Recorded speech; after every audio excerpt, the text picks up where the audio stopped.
Alright guys, we're going to talk about some flipping and pitching this morning. What I always do is I put a little bobber stop on the line. Put me a little bobber stop right here. Always put a tungsten weight, and I like tungsten flipping because it's a little smaller profile. And sometimes when you're flipping pitching, you set the hook on a bass.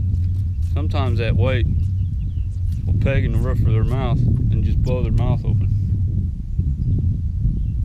Sometimes you get stuck wide. And sometimes you get hung up like Jason is.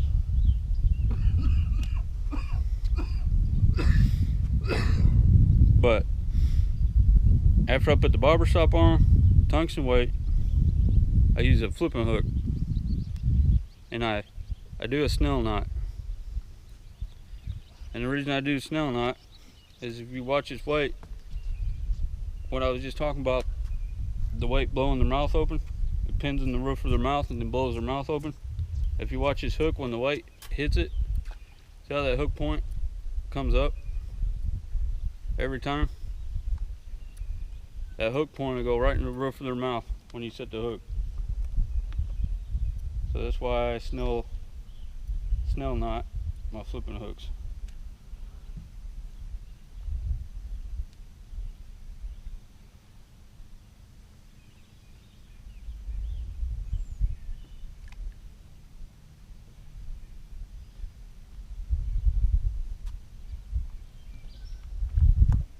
You just thread your bait, whatever you're going to use. I'm going to put a sink on here. Thread about 1/4 of an inch on there. Push it up till you get past that little back keeper. That's where I let the plastic rest. And then I gauge about where my hook point is going to be. And it sits at an angle a little bit. If you guys can see that. So I run the hook at an angle also. I leave it where the hook's not even coming out of the plastic yet. Slide your bobber stop down. I like to leave just a little bit of room in between my bobber stop and my plastic. And you're ready. I got my Enigma Phenom Series flipping rod, 7 foot 6 inches, medium heavy. I got it spooled with braid, 25 to 50 pounds, just depends on how heavy cover you're flipping. Now if you're flipping around rocks and stuff, don't use braid. Why not? That braid, the rocks will cut your braid. If you're flipping in grass, any kind of wood cover, then go with braid.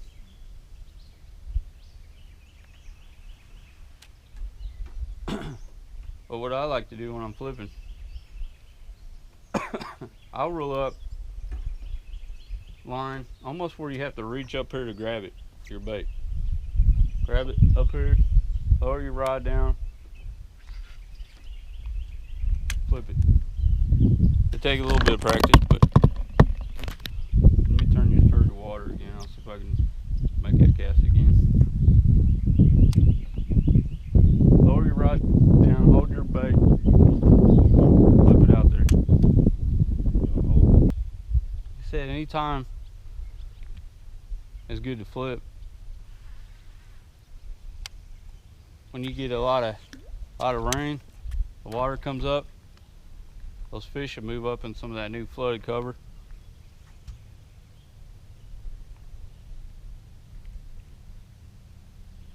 Anytime the water got stain to it or it's muddy, the fish will pull up tight to that cover.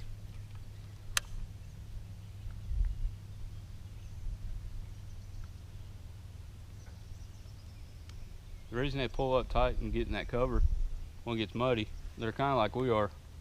Get in a dark room, turn the light out, and you're trying to feel around for the wall or something. Fish should do the same thing. They'll pull up tight to cover.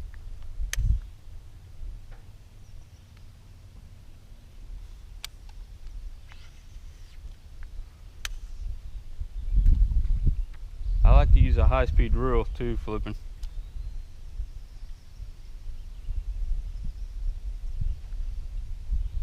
And when you catch them, or you get a bite, set the hook hard, get them disoriented, get them to the surface so they don't have time to get you down there and get you tangled up.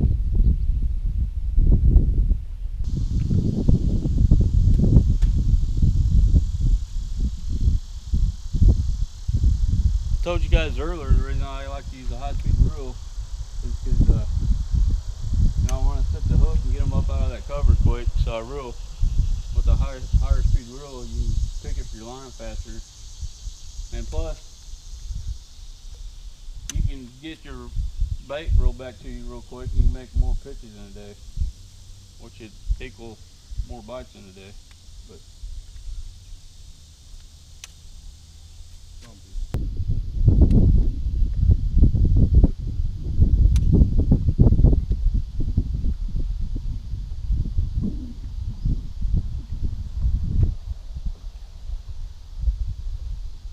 high and raising water, muddy water, springtime, anytime in those conditions, it's a good time to flip.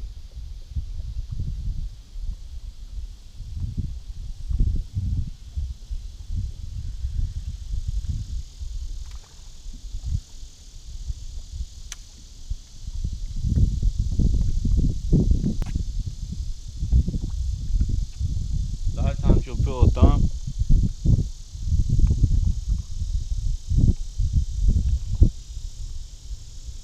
Sometimes you won't feel a bite. Sometimes you'll just see your line move to the side. So you gotta watch your line. Careful. And if you ain't sure, you can always take your hand, put your finger right on that line. And don't hold your reel real tight.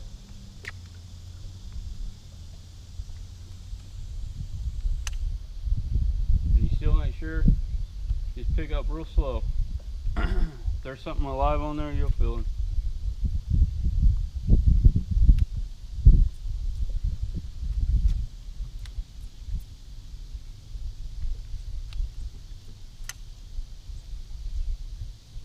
Be like me.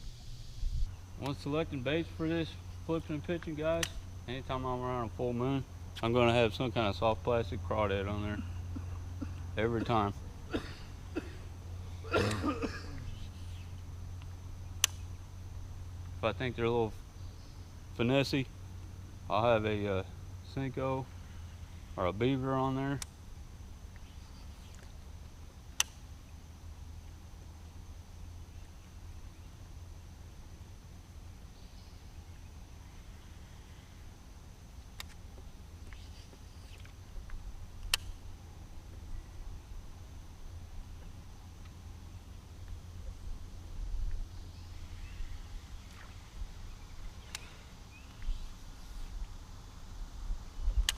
You can flip with jigs too, you don't have to use all soft plastics. But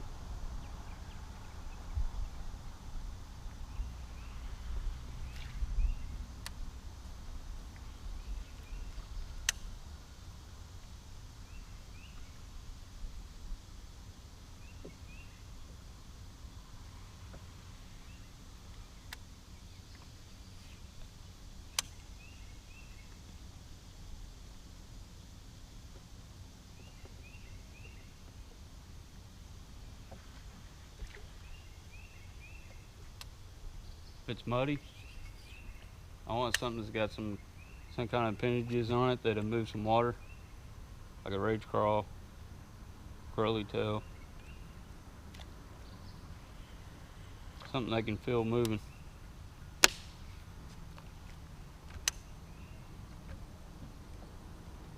Brush hog.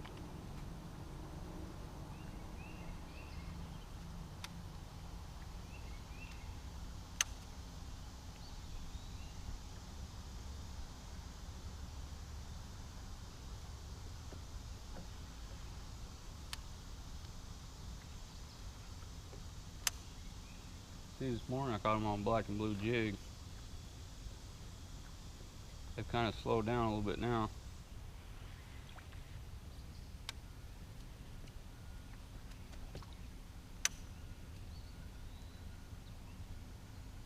Kinda. They gone.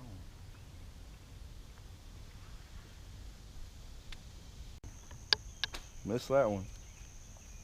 We forgot to turn the camera on, guys. Just caught this one on a black and blue jig. Right here. On this bluff point. We're rookies. I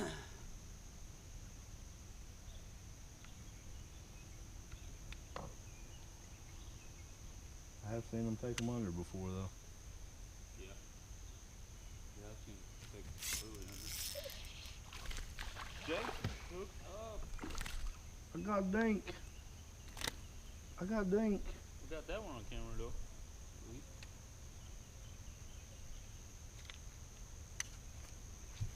Itty bitty.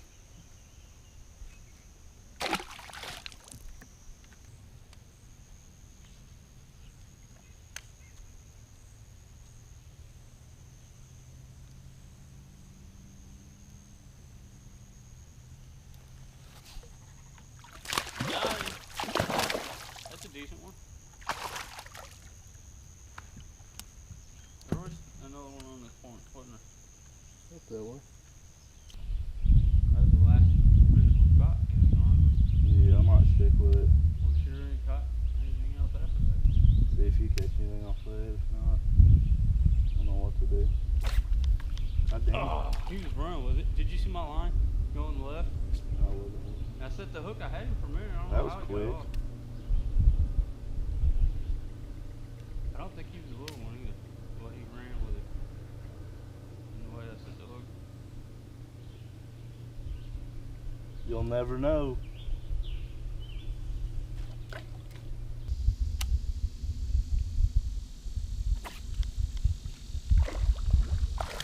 Look at there, I turned it on for you. It just threw your deal though. I see your pincher in the water. Oh, really? Going bye-bye. What the hell?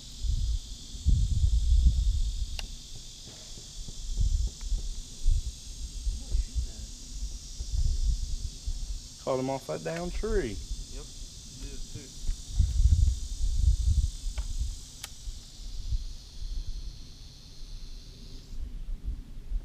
Not a very big guy, but Well, at least you didn't swing and whiff.